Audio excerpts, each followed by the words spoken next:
The sky was beginning to change again. The massive Vulcan ship still hung above Seoul, but something was different now.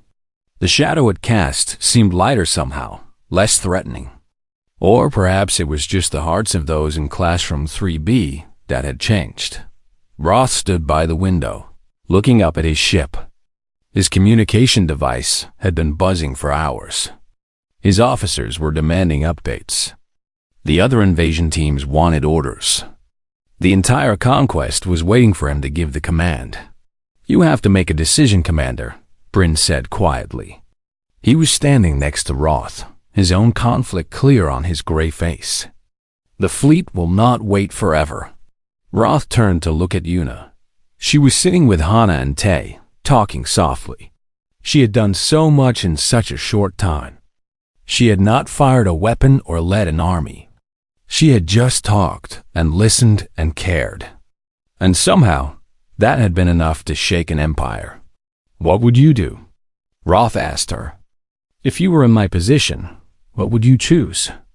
Yuna thought for a moment before answering. "I cannot tell you what to choose. That would not be right. This has to be your decision, made for your own reasons. But I can tell you what I believe." "And what is that?" Roth asked. "I believe that the hardest thing in the universe is to change yourself," Yuna said. "It is easy to change others, to force them, to threaten them, to conquer them. But to look inside yourself and admit that you have been wrong, to choose a new path when the old one is so familiar, that takes more courage than any battle." She stood up and walked over to him. "You have that courage, Commander Roth. I have seen it today. You listened when you could have conquered. You questioned when you could have commanded. You opened your heart when you could have closed it. That is not weakness. That is the greatest strength I have ever seen." Roth was silent for a long moment. The communication device buzzed again, insistent and demanding. "If I stop this invasion," he said slowly, "I will be disobeying the orders of the Vulcan High Council. I will be branded a traitor. My soldiers and I will never be able to return home." "Perhaps," Yuna said. "Or perhaps you will start something new. Perhaps others like you are waiting for someone to take the first step. Perhaps this moment is not an ending but a beginning." Dex stepped forward. "I will follow you, Commander. Whatever you decide." Bryn nodded slowly. "I have followed you across 100 worlds. I will not stop now." The other two soldiers, who had been silent throughout, also stepped forward. They did not speak, but their presence said enough. They were with their commander, no matter what. Roth looked at each of them.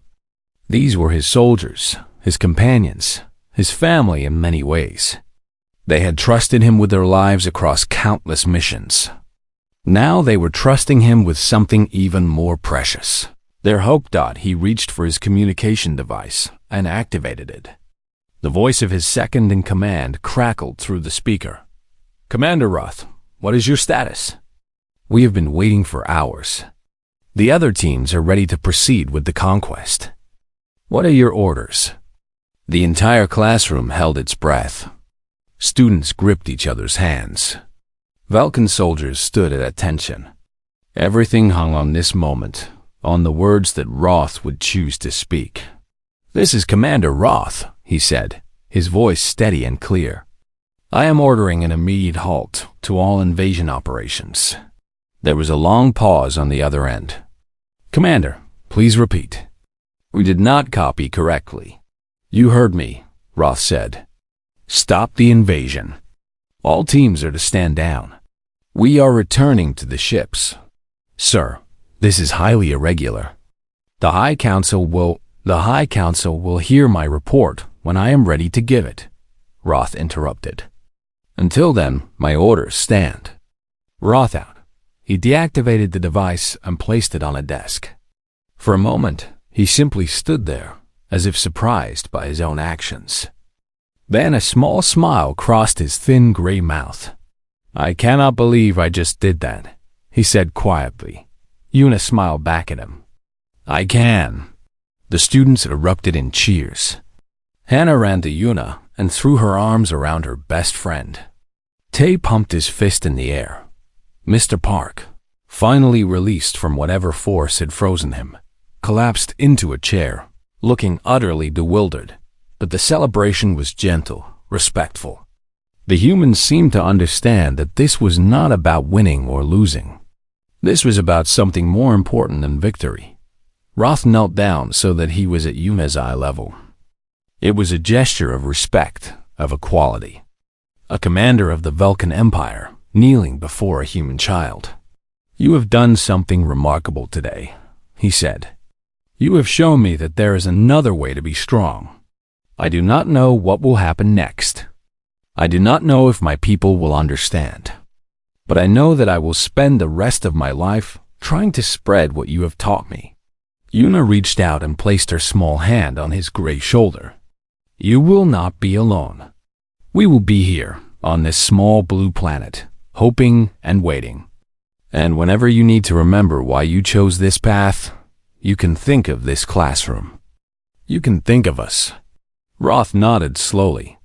"I will not forget. Not ever." He stood up and gestured to his soldiers. "It is time to go." Bryn walked over to Yuna one last time. He reached into a compartment on his armor and pulled out a small object. It was a crystal, pale blue, and glowing softly. "This is a memory stone," he explained. "On Velka, we use them to hold our most precious memories. I want you to have mine." Yuna took the crystal carefully. It was warm in her hand, pulsing gently like a heartbeat. "What memory is inside?" she asked. "The day my daughter was born," Bryn said. His voice was thick with emotion. "It is the happiest moment of my life.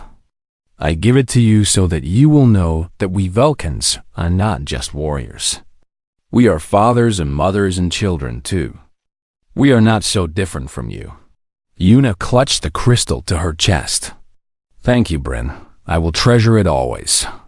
Dex waved awkwardly at Tay. "Maybe someday you can teach me those video games you mentioned." Tay laughed, surprising himself. "Maybe someday you can take me on a trip across the stars." "Deal," Dex said with what might have been a smile. The Vulcan soldiers walked toward the door, or what had been the door before they had arrived. Roth paused at the threshold and turned back one last time.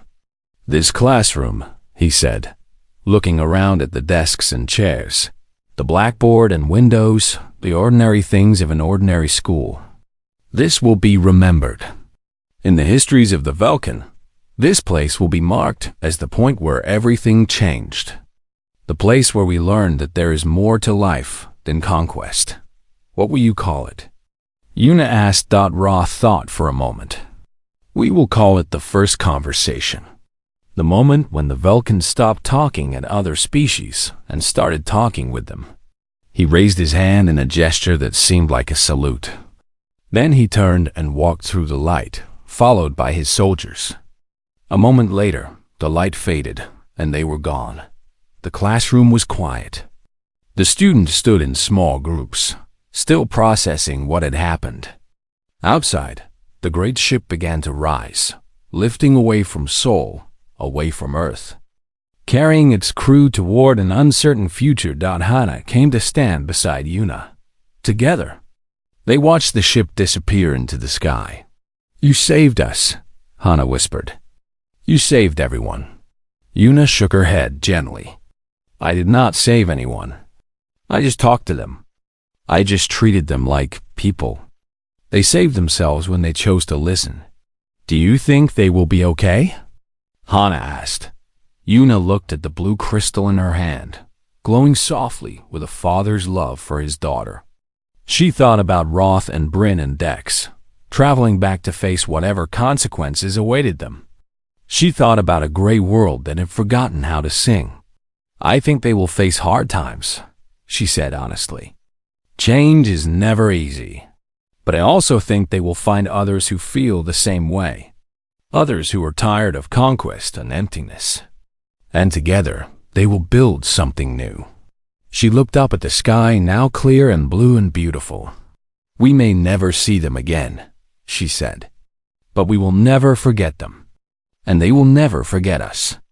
And maybe, someday, when both our peoples have grown a little more, we will meet again.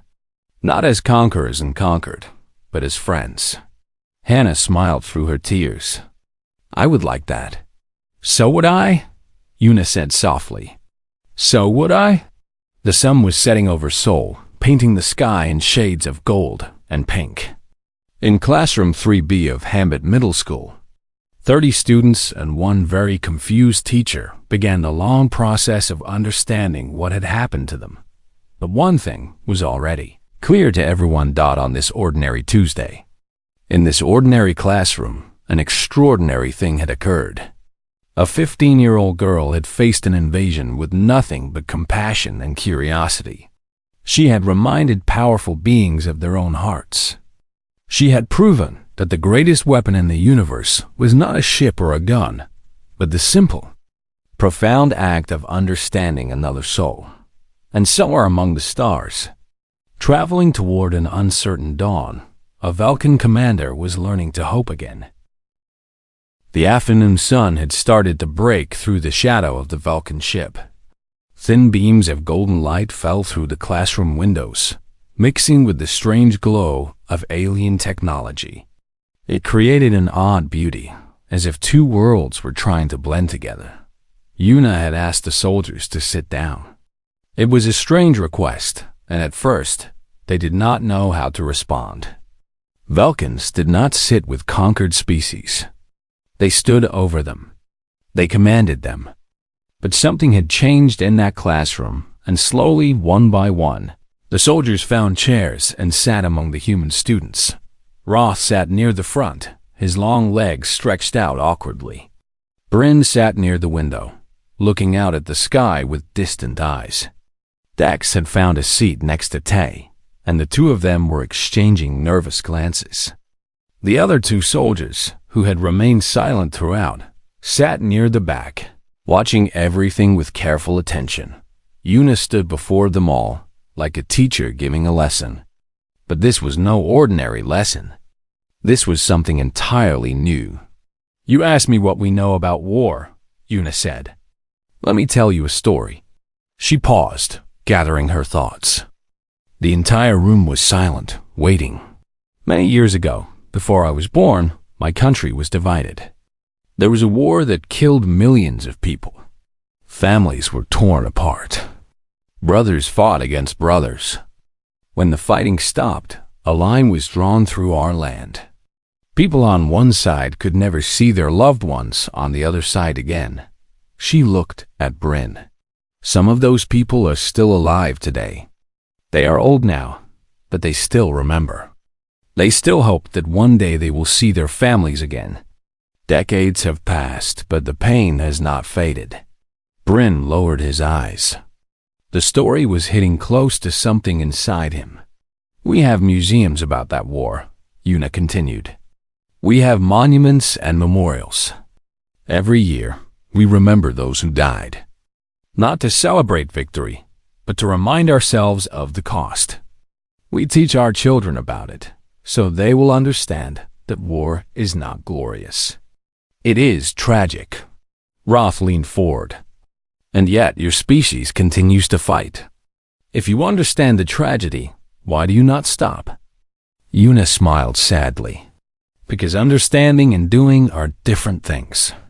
We know what is right, but we do not always do what is right. We are afraid, or we are angry, or we are too stubborn to change. We are not perfect beings, Commander Roth. We are just beings who are trying to be better. Trying to be better, Roth repeated slowly. The Vulcan do not try. We succeed or we fail. There is no middle ground. Perhaps that is why you are unhappy, Una said gently. When you do not allow yourself to try, you cannot allow yourself to grow. You are stuck in place repeating the same actions, expecting different results. Dax spoke up from his seat. We were taught that growth is weakness. That changing our ways would make us vulnerable. Growth is not weakness, Una said firmly. Growth is how living things survive. The tree that cannot bend in the wind will break. The animal that cannot adapt will die. Change is not weakness. It is strength in its truest form. She walked over to the blackboard, still covered with the math problems Mr. Park had been writing what felt like a lifetime ago. She picked up a piece of chalk and began to draw. "Let me show you something," she said. She drew a simple line. "This is the path you are on. Conquest after conquest. World after world. You move forward, always forward, but you never stop to ask where you are going. You never wonder if there might be a different direction." Then she drew another line, branching off from the first. "This is a choice. A moment where you can decide to do something different. It is scary because it is unknown. But unknown does not mean bad. Sometimes unknown means better." She drew more branches, creating a tree of possibilities. Every choice leads to more choices. Every path leads to more paths. The universe is not a straight line, Commander. It is a forest of possibilities. And right now, you are standing at a crossroads. Roth stared at the drawing. His dark eyes moved over the lines, following the branches, considering the possibilities. "You make it sound simple," he said. "It is simple," Una replied. "It is just not easy." Simple and easy are different things. Hannah, who had been silent since the invasion began, slowly raised her hand. Everyone turned to look at her. She was shaking, but her voice was steady. "May I say something?" she asked quietly. Una smiled at her friend. "Of course." Hannah stood up, her legs trembling. She looked at the Vulcan soldiers, these terrifying creatures who had invaded her world, and she spoke from her heart. "When you first came in, I thought I was going to die. I thought we were all going to die. I was so scared that I could not think, could not breathe.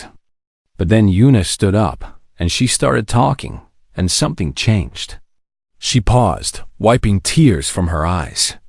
"I realized that you were not monsters. You were just people. Different from us, yes. Scary, yes. But still people. You have families and memories and fears, just like us. And if you are just people, then maybe we can understand each other. Maybe we do not have to be enemies." The room was very quiet. Hannah's words hung in the air like gentle rain. Tay stood up next. He was the boy who had been too scared to move when the invasion began. Now he stood tall, his voice clear. "I play video games," he said. "A lot of them are about war, about conquering enemies and winning battles. I always thought that was what strength looked like. But watching Una today, I realized I was wrong. Real strength is not about defeating others. It is about reaching others. It is about building bridges instead of walls." One by one, other students began to speak. They talked about their fears and their hopes. They talked about what they had learned in school and from their families. They talked about the kind of world they wanted to live in, and the Vulcan soldiers listened. Dex was the first to respond. "On our ship, we are taught that other species are inferior, that they exist only to be conquered or destroyed. But you are not inferior. You are different. And different is not the same as less." Bryn spoke next, his voice rough with emotion. "I have killed more beings than I can count. I told myself it was necessary. I told myself it was for the glory of Velka. But sitting here, listening to you, I realized I was lying to myself. I was trying to fill the emptiness inside me with destruction. And it never worked. It never could." Roth remained silent for a long time. Everyone watched him, waiting for the commander to speak. Finally, he stood up. His tall figure cast a long shadow across the classroom floor. He walked to the blackboard and looked at Una's drawing, at the branching paths and possibilities. "I have served the Vulcan Empire for 300 years, he said quietly. "I have led armies across the stars. I have conquered worlds and destroyed civilizations. And in all that time, I have never felt what I feel in this moment. He turned to face the room. His dark eyes were different now, softer somehow. I do not know what to call this feeling, he admitted. But I know it is important. I know it means something. I know what it is, Una said softly. It is hope. Roth looked at her. This small human girl who had somehow stopped an invasion with nothing but words and courage. Hope, he repeated. I thought I had forgotten what that meant. Hope is never lost, Una said. It just waits for someone to find it again. Roth spoke slowly, as if each word was a heavy stone he had to lift. Velka was covered in forest that touched the sky. The trees were not green like yours. They were silver and gold, and when the wind blew, they sang. Our people lived among those trees for thousands of years. We were happy. Una listened carefully. Around her, the other students had stopped crying. They were listening too, drawn into a story from another world. What happened? Una asked softly. Roth's dark eyes grew distant. We became powerful. We learned to build ships, to travel between stars. We met other species, other civilizations. Some were friendly. Some were not. And slowly we changed. He paused, his gray hands clasped together. The more power we gained, the more we wanted. The more worlds we conquered, the emptier we felt. We thought that victory would fill the hole inside us. But it never did. It only made the hole bigger. Bryn shifted uncomfortably. Commander, this is not appropriate. Our soldiers are waiting. The conquest schedule. The conquest schedule can wait, Roth said sharply. His voice echoed in the silent classroom. Bryn stepped back, his dark eyes filled with confusion and something that looked like fear. Una watched this exchange carefully. She was beginning to understand something important. Roth was not just a commander following orders. He was something more complicated. He was someone who had started to question everything he had been taught. You said Velka was beautiful once, Una said. Is it not beautiful anymore? Roth was quiet for a long moment. When he spoke again, his voice was softer than before. The forests are gone. We cut them down to build more ships, more weapons. The song stopped centuries ago. Now Velka is gray and quiet, like a body without a soul. That is very sad, Una said simply. The words were not special. Any child could have said them. But somehow, in that moment, they carried enormous weight. Roth looked at Una as if seeing her for the first time. Sad, he repeated. Yes, I suppose it is. One of the other soldiers, a younger one, who had been silent until now, suddenly spoke. I remember the stories my grandmother told me about the singing forests. I always thought they were just legends. Roth turned to look at him. What is your name, soldier? The young Vulcan seemed nervous. My name is Dex, Commander. Dex, Roth said slowly. And you believe the stories were legends? Dex lowered his eyes. We are told that the old ways were weak, that we became strong by leaving them behind. But sometimes, late at night on the ship, I wonder if strength and happiness are the same thing. The classroom had transformed. What had begun as an invasion was becoming something else entirely. The line between conquerors and conquered was starting to blur. Una saw an opportunity. She stood up slowly and walked toward Dex. The young soldier tensed, his grip tightening on his weapon. But Una showed no fear. She stopped a few feet away from him and looked up at his gray face. Do you have a family, Dex? She asked. Dex glanced at Roth, uncertain. The commander nodded slightly. I have a sister, Dex said quietly. Her name is Lyra. She is training to be a soldier like me. I have not seen her in 2 years. Do you miss her? Una asked. The question was so simple, so human. And yet Dex seemed struck by it, as if no one had ever asked him such a thing before. Yes, he whispered. Every day. Una smiled gently. On Earth, we have a saying. Home is not a place. It is the people you love. Maybe Velka is gone. But if Lyra is still there, then part of your home still exists. Dex's dark eyes glistened. Was it possible for Velkans to cry? Una was not sure. But something was happening behind those alien eyes. Something powerful and old. Bryn stepped forward angrily. This is enough. The girl is using emotion as a weapon. She is trying to weaken us. Is she? Roth asked. He had not moved from his chair. He was watching the scene with intense interest. Or is she showing us something we forgot? There is nothing to show, Bryn insisted. We are Velkan. We are warriors. We do not talk about feelings and families. We conquer. We win. That is who we are. Una turned to face Bryn. He was the most hostile of the soldiers, the most dedicated to the invasion. But Una had noticed something about him too. His anger was too strong, too quick. It was the kind of anger that came from pain, not strength. Bryn, she said calmly, why are you so afraid of feelings?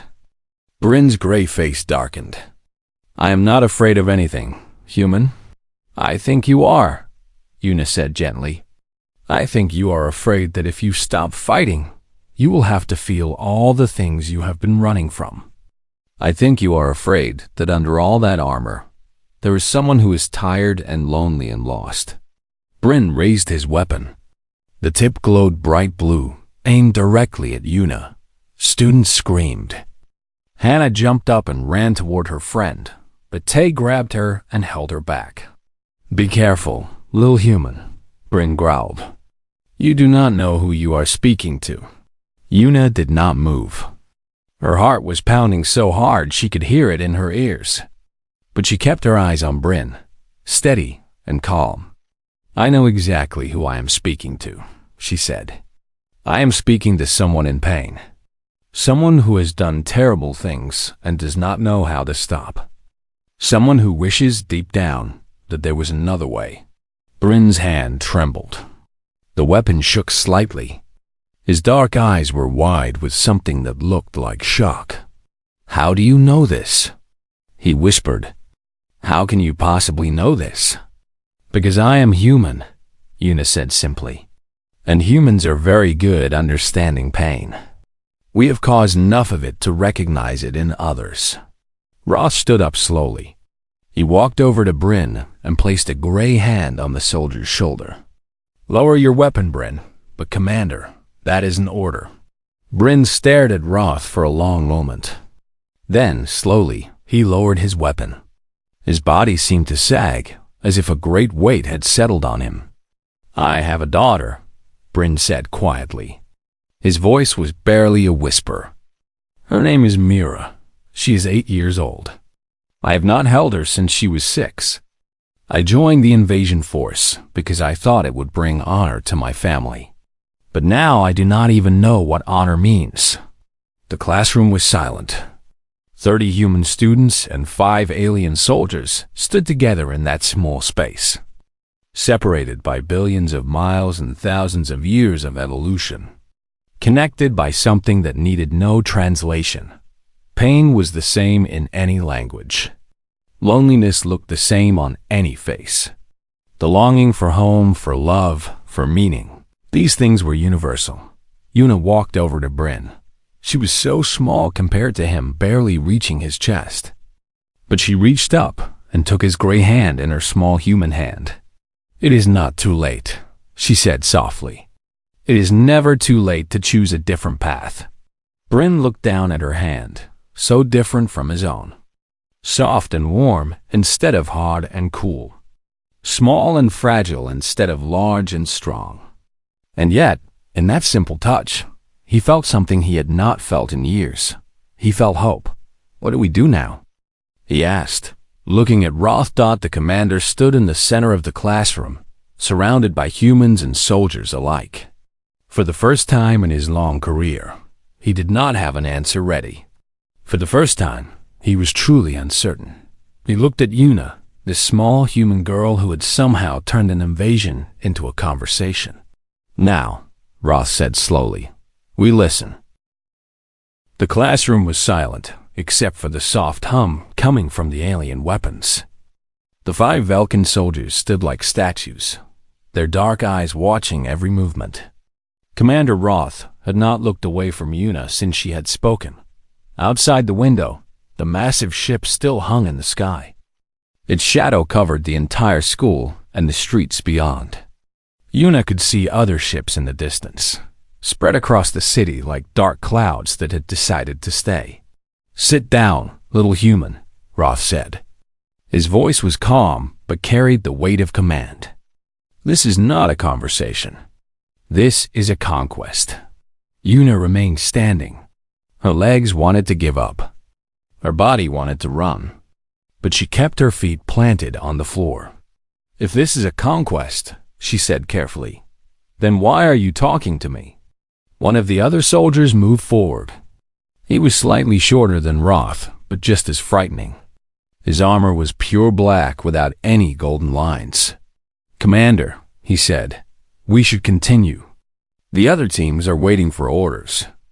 This school is just one of many targets." Roth raised a gray hand, and the soldier stopped immediately. "Wait, Bryn. I am curious about this one." He turned back to Yuna. "You ask why I am talking to you. The answer is simple. In 1,000 conquests across 300 worlds, no creature has ever stood up during an invasion and asked me why. They scream. They fight. They beg. But they never ask why." Yuna felt her classmates watching her. She could feel Hana's worried eyes on her back. She could sense Tay holding his breath nearby. They were all depending on her now, even though she had no idea what she was doing. "Maybe," Yuna said slowly, "the other creatures were too scared to be curious. Or maybe they did not think you would answer." "And you think I will answer?" Roth asked. "I think you want to," Yuna replied. "Otherwise you would have already done whatever you came to do. But instead, you are standing here, talking to a 15-year-old girl in a middle school classroom. That tells me something." Roth's thin mouth curved slightly. It was not quite a smile, but it was close. "And what does it tell you?" Yuna took a deep breath. "It tells me that maybe conquering is not as satisfying as you thought it would be. It tells me that maybe you are looking for something else. Something more." The other soldiers shifted uncomfortably. Bryn made a sound that might have been disagreement. But Roth remained still, his dark eyes fixed on Yuna like she was a puzzle he was trying to solve. "You are wrong," Roth said finally. "We are the Vulcan. We have conquered more worlds than you can imagine. We have built an empire that stretches across the stars. We do not look for anything. We take what we want. Then take it," Yuna said quietly. "What are you waiting for?" The challenge hung in the air. Several students gasped. Hana pulled at Yuna's sleeve, trying to make her sit down, but Yuna gently removed her friend's hand. Roth stared at her for a long moment. Then he did something unexpected. He pulled a chair from one of the desks and sat down. His tall body looked strange in the small chair, but he did not seem to care. "Tell me, Yuna," he said, using her name for the first time. "What do you know about war?" The question surprised her. She thought for a moment before answering. "I know that people die. I know that families are destroyed. I know that even the winners lose something important." "And how do you know this?" Roth asked. "Your planet has been at peace for many years. Your generation has not seen true war. We learned about it," Yuna said. "In school, in books, from our grandparents who lived through it. The Korean War ended long before I was born, but its effects are still here. Families are still separated. Pain is still passed down. War does not end when the fighting stops." Roth leaned forward slightly. "Interesting. Your species studies its own suffering. We study it so we do not repeat it, Yuna said. At least, that is the idea. We do not always succeed, but we try. Bryn stepped forward again. Commander, this is wasting time. Our orders are clear. We should secure the area and move to the next target. Roth ignored him. His attention was completely on Yuna. You speak of trying not to repeat suffering, but your species continues to fight. You have wars even now in different parts of your world. You kill each other over land, over ideas, over things that do not matter. Yuna nodded sadly. You are right. We are not perfect. We make mistakes, sometimes terrible mistakes. But there are also people who work for peace, people who believe that we can be better. Every generation, there are more of them. And you? Roth asked. What do you believe? Yuna was quiet for a moment. She looked around the classroom at her frightened classmates. She looked at Hana, whose eyes were red from crying. She looked at Tay, who had finally found the courage to stand up straight. She looked at Mr. Park, still frozen in place by the alien weapon. I believe that understanding is stronger than force, she said finally. I believe that if you take the time to know someone, really know them, it becomes very hard to hurt them. And I believe that everyone, no matter where they come from, wants the same basic things. Safety, connection, purpose, love. Roth made a sound that might have been a laugh. Love? You think we came across the galaxy searching for love? No, Yuna said. I think you came across the galaxy running from something. Maybe loneliness. Maybe emptiness. Maybe the feeling that no matter how many worlds you conquer, something is still missing. The room went completely silent. Even the hum of the weapons seemed to fade. Bryn and the other soldiers stood frozen, as if Yuna's words had turned them to stone. Roth's dark eyes changed. For just a moment, something flickered in those black pools. Was it anger? Surprise? Or was it something else, something deeper that he had buried long ago? You know nothing about us, he said. His voice was different now, hotter and colder. You are right, Yuna agreed. I know nothing about you, but I would like to learn. If you give me the chance. She gestured to the chair next to Roth. May I sit? Roth looked at her for a long time. The other soldiers waited for his command. One word from him, and this conversation would end. One gesture, and Yuna would be silenced forever. But he did not speak. He did not move. Slowly, carefully, Yuna walked over and sat in the chair next to the alien commander. She was close enough to see the details of his gray skin, the slight movements of his armor, the depth of his dark eyes. Tell me about Velka, she said softly. Tell me about your home. Bryn stepped forward quickly. Commander, you cannot seriously consider this. She is trying to manipulate you. This is a tactic. Roth held up his hand again. Bryn stopped, but his body was tense with frustration.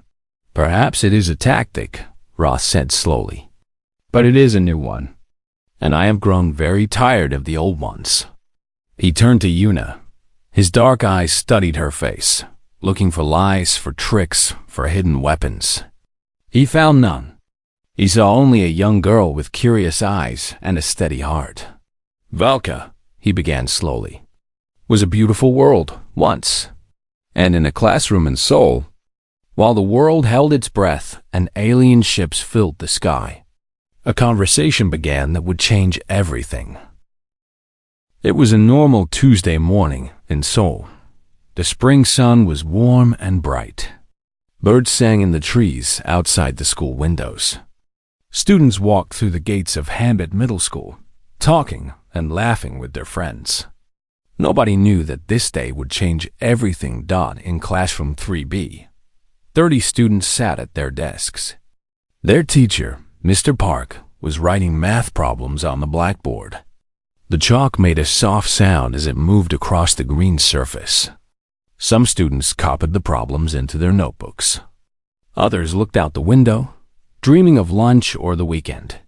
Yuna sat in the third row near the window. She was 15 years old, with long black hair tied in a simple ponytail.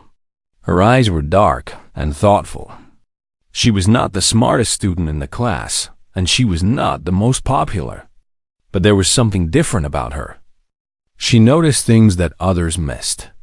She thought about things that others ignored. Her best friend Hana sat next to her. Hana was drawing small flowers in the corner of her notebook. Behind them, a boy named Tae was trying to stay awake. He had played video games until 3 in the morning, and now his eyes were heavy with sleep. The morning felt completely ordinary. There was no warning, no alarm, no sign that anything was wrong. Then the sky changed. At first, it was just a shadow. The sunlight coming through the windows became dim. Students looked up from their work. Mr. Park stopped writing and turned toward the window. Everyone watched as the blue sky turned dark, like someone had pulled a curtain over the sun. A low sound filled the air. It was deep and strange, like thunder that would not stop. The windows began to shake. Pencils rolled off desks and fell to the floor. The lights flickered once, twice, and then went out completely. Students started to whisper. Some stood up from their seats. Hana grabbed Yuna's arm, her fingers tight with fear. "What is happening?" Hana asked. Her voice was small and scared. Yuna did not answer. She was looking at the sky through the window. Something was coming down from the clouds. It was huge and dark, shaped like nothing she had ever seen before. It was not an airplane. It was not a helicopter. It was something else entirely. The object descended slowly over the school. It blocked out the sun completely. The deep sound grew louder until students had to cover their ears. Then, suddenly, everything went quiet. For a long moment, nobody moved. Nobody breathed. The world seemed to stop. Then the classroom door exploded. It did not open. It did not break. It simply disappeared, turned to dust and smoke in an instant. Where the door had been, there was now only a bright white light. Figures stepped through the light. They were tall, much taller than any human. Their skin was pale gray, almost silver in the strange glow.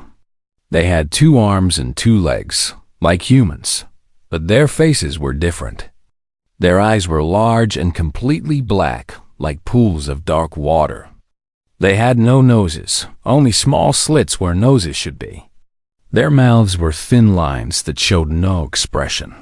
They wore armor that looked like black metal mixed with something alive. It moved and shifted on their bodies like liquid. Each of them carried a weapon, a long staff that glowed with blue light at the end. There were 5 of them. They walked into the classroom in perfect formation, their movements smooth and practiced. They did not speak. They did not need to. Their presence alone was enough to create terror. Students screamed. Some ran for the windows. Others hid under their desks. Mr. Park tried to step between the creatures and his students, but one of them raised a weapon and he froze in place, unable to move. The leader of the group stepped forward. He was slightly taller than the others, and his armor had golden lines running through the black. His dark eyes scanned the room, looking at each terrified face. "Humans," he said. His voice was cold and empty, like wind through a dead forest. "Your world now belongs to the Vulcan Empire. You will surrender. You will obey. Resistance is meaningless." He spoke in perfect Korean, but his voice had no warmth, no feeling. It was as if a machine was speaking through a living body. Most of the students were crying now. Some had fallen to the floor, too scared to stand. Hana was shaking so hard that her teeth were clicking together. Tae had gone completely pale, pressed against the wall like he was trying to disappear into it. But Yuna did not cry. She did not scream. She did not run. She stood up from her desk, The movement was so unexpected that everyone turned to look at her. The aliens turned their dark eyes toward her. The leader tilted his head, studying this small human girl who dared to stand when all others had fallen. Yuna's heart was beating fast. Her hands were trembling at her sides. She was scared, more scared than she had ever been in her life. But she had learned long ago that fear was not a reason to do nothing. Fear was just a feeling. What mattered was what you did with it. She looked at the alien leader directly. Her eyes met his dark gaze without looking away. Why? She asked. Her voice was quiet but clear. It cut through the sounds of crying and fear like a small light in darkness. The leader seemed confused. Perhaps no creature had ever asked him such a simple question. Perhaps he had expected screams or begging, not a single word of curiosity. Why what? He replied, "Why are you here?" Yuna asked, "Why our school? Why our classroom? Of all the places in the universe, why did you come here?" The other aliens exchanged looks. This was not how invasions usually went. This was not how conquered species behaved. The leader's thin mouth twitched, something that might have been the beginning of a smile or a frown. "You ask questions when you should be afraid," he said. Yuna nodded slowly. "I am afraid," she admitted. "But being afraid does not mean I cannot think. It does not mean I cannot wonder. You came from somewhere far away. You have weapons and ships and power. But you came to a classroom full of children. There must be a reason." The room had gone quiet. Even the crying had stopped. Everyone was watching Yuna, this ordinary girl who was speaking to monsters like they were guests who had arrived. Unexpectedly, the alien leader looked at her for a long time. Then he took one step closer. "You are interesting, little human," he said. "My name is Roth. I am the commander of this invasion force. And you are the first creature on this planet to speak to me without weeping." Yuna swallowed hard. "My name is Yuna," she said. "And I think you came to the wrong classroom." Roth's dark eyes gleamed. "Perhaps," he said slowly. "Or perhaps we came to exactly the right one."